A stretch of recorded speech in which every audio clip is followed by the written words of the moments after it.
तेजस्वी प्रसाद यादव ने दिया तीखा बयान। एनडीए सरकार ने बिहार के 2 पीढ़ियों को कर दिया बर्बाद। एक ही फसल को लगातार उगाने से फसल और खेत दोनों हो जाते हैं बर्बाद। तो वहीं बिहार चुनाव को साधने आ रहे हैं राहुल गांधी और प्रियंका गांधी। तो उधर मुकेश सहनी ने मुख्यमंत्री श्री नीतीश कुमार के ऊपर दे दिया बड़ा बयान। दोस्तों नमस्कार, मैं हूं आपका दोस्त एस के चौधरी। आखिर तेजस्वी प्रसाद यादव ने तीखा बयान दिया है, चाहे वो चुनावी सभा हो या प्रेस कॉन्फ्रेंस हो या फिर मीडिया के सामने दिए गए अन्य कोई बयान हो। तेजस्वी प्रसाद यादव वो कोई भी मौका नहीं गंवाते हैं, जो कि वर्तमान बिहार चुनाव के लिए काफ़ी ज़रूरी है। आइए दोस्तों, आज के इस वीडियो में हम विस्तार पूर्वक चर्चा कर लेते हैं कि आखिर राहुल गांधी और प्रियंका गांधी ने बिहार चुनाव के कमान को अपने हाथों में लेकर बस तुरंत ही बिहार आने का पूरी तरह प्लान तैयार कर लिया है। दोस्तों, इस पर विस्तार पूर्वक चर्चा करने से पहले मैं गुजारिश करना चाहूँगा, आप मेरे इस चैनल शौर्या हिंदी न्यूज़ को अभी सब्सक्राइब कर लेंगे।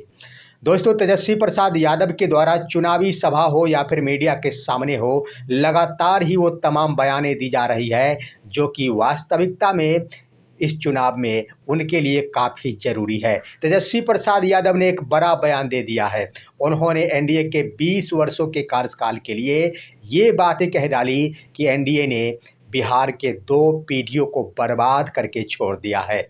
उनका कहना था 2 दशक का यह कार्यकाल यानी 20 वर्षों से मुख्यमंत्री श्री नीतीश कुमार बिहार के सत्ता पर काबिज है और वो एनडीए के साथ ही है, जिसको लेकर उन्होंने बड़ा सवाल उठाया है कि आखिर बिहार को जहां विकसित करना चाहिए था, वहीं पर आपसी सत्ता के लिए ही बस राजनीति कर रही है एनडीए। वहीं पर उन्होंने कहा है कि लगातार एक ही फसल को एक खेत में उगा देने से फसल और खेत दोनों बर्बाद हो जाते हैं। इसीलिए फसल को बदलने की ज़रूरत है। दोस्तों, उन्होंने अपने बयान के आधार पर आम जनताओं से अपील कर डाली। बस एक फसल का कहना था नीतीश कुमार के बारे में। उन्होंने कहा कि एक फसल को लगातार एक खेत में बोने से फसल भी बर्बाद होता है और खेत भी उपजाऊ नहीं रह जाता है। इसलिए उन्होंने आम जनता से अपील कर डाली है कि हर हाल में वर्ष 2025 का यह चुनाव बदलाव की ओर है और फसल को बदलने की ज़रूरत है। साथ ही साथ उन्होंने 20 वर्षों के एनडीए कार्यकाल, जिस पर उन्होंने बिहार के भविष्य के साथ खिलवाड़ के रूप में कहा कि मैं नहीं मांगता हूं 20 वर्ष, मुझे बस चाहिए 20 महीना। मैंने जो कुछ भी चुनावी सभा के दौरान वादा किया है उसे पूरा करके दिखाऊंगा।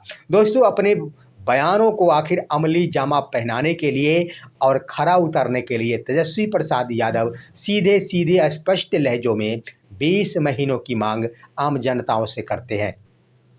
वहीं पर आप देखेंगे तो बिहार चुनाव का कमान अब राहुल गांधी और प्रियंका गांधी के द्वारा भी संभाल लिया गया है। यूँ कह दिया जाए तो महागठबंधन की ओर से कोई भी कसर छोड़ने की बातें नहीं हो रही है। देर रात लगभग 3 बजे सुबह तक, रात तक उसे कहा जा सकता है, दिल्ली में केंद्रीय कांग्रेस कमेटी की बैठक हुई थी और उसमें अंतिम रूप से यह फैसला लिया गया है कि बिहार चुनाव को साधने के लिए प्रियंका गांधी दौरा करेगी बिहार का। और वो ज़्यादा दिन नहीं, बस मंगलवार को वो बिहार के दौरे पर आ रही है और वो बिहार के बेगूसराय ज़िले में अपने चुनावी सभा की शुरुआत करेगी। उसके बाद ये खबर आई है कि कांग्रेस ने अपनी योजना के तहत 29 अक्टूबर को योजना बनाई है कि राहुल गांधी बिहार आएंगे और कई सभाओं को संबोधित करेंगे। इस तरह से कह दिया जाए तो इस चुनाव को किसी भी सूरत में महागठबंधन के तमाम घटक दल खोना नहीं चाहते हैं। हर संभव कोशिश करते हैं कि जहां तक हो आम जनता को सच्चाई से रूबरू कराया जाए। वहीं पर आप देखेंगे तो डिप्टी सीएम फेस उम्मीदवार मुकेश सहनी के द्वारा बीते कल ही दरभंगा में प्रेस कॉन्फ्रेंस के दरमियान बड़ी बातें कह दी गई है। सबसे पहले उन्होंने मनोज तिवारी के सवालों का जवाब देते हुए जो मनोज तिवारी ने 56 इंच वाली बातें कही थी, उसका जवाब देते हुए मुकेश सहनी ने कहा है कि उनके स्तर से बस 56 इंच के सीना के बारे में बातें की जाती है, लेकिन हमारा गठबंधन परिवार, मेरा महागठबंधन परिवार और मैं 112 इंच वाली बयान की बातें करता हूं।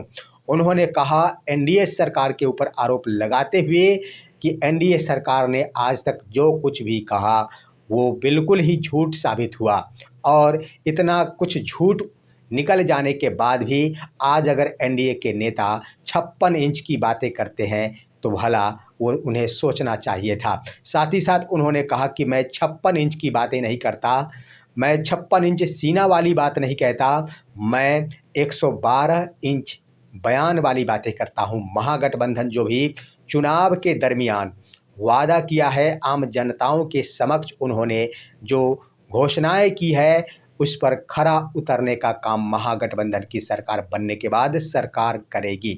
उन्होंने कहा कि हम हर वादाओं को निभाने की पूरी कोशिश करते हुए उसे अमली जामा पहनाएंगे। साथ ही साथ उन्होंने आम जनताओं से अपील कर डाली है कि एक बार बिहार की जनता को कम से कम 5 वर्षों का कार्यकाल देना चाहिए, एक टर्म का। साथ ही साथ उन्होंने ये भी बातें कह डाली कि अगर हमारी सरकार से आम जनता असंतुष्ट हो जाती है तो मैं नहीं कहूँगा कि 5 वर्ष के बाद दोबारा मुझे सत्ता में लाए, लेकिन यह परिवर्तन का लहर है, इसमें आम जनताओं को परिवर्तन पर सोचकर महागठबंधन की सरकार लानी चाहिए। वहीं पर उन्होंने मुख्यमंत्री श्री नीतीश कुमार के स्वास्थ्य पर भी आखिर कुछ बातें कही। उन्होंने कहा कि मुख्यमंत्री नीतीश कुमार का स्वास्थ्य ठीक नहीं है।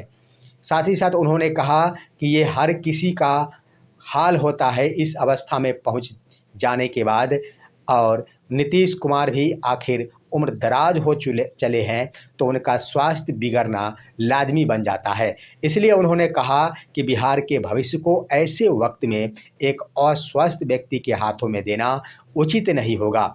इसलिए आम जनता और ख़ास तौर पर बिहार के युवाओं को चाहिए कि अपने बिहार के भविष्य को एक स्वस्थ व्यक्ति तेजस्वी प्रसाद यादव के हाथों में सौंपे, ताकि उनके उज्जवल भविष्य का निर्माण हो सके। वहीं पर आप देखेंगे तो लगातार ही महागठबंधन के घटक दलों में आईपी गुप्ता के द्वारा भी चुनावी सभाएं की जा रही है और हर हाल में सरकार बनने के बाद बिहार बनाने की बातें की जा रही है। लेफ्ट की ओर से सीपीआई एमएल ने भी आखिर अपना घोषणा पत्र जारी कर दिया है और आम जनता से यह अपील कर डाली है कि एक बार मौका दिया जाए और इस बार मौका मिलने के बाद हमारी सरकार जो वादा की है वो अगर नहीं करके दिखाती है तो फिर दोबारा आप सभी से कुछ अपील नहीं करूंगा। दोस्तों, ये है आखिर महागठबंधन की ओर से सरकार बनाने की बड़ी रणनीति, जिसमें घटक दलों की ओर से लगातार ही वो तमाम वादे और खुलासे करते हुए हर हाल में बदलाव की दिशा में आम जनता से कदम उठाने की अपील की जा रही है। फिलहाल आज की खबर यहीं तक। आप सभी का क्या कहना है? क्या सरकार और यहाँ पर बिहार के भविष्य के लिए आम जनताओं को सोचने की ज़रूरत है? आप अपनी राय कमेंट के माध्यम से दीजिए।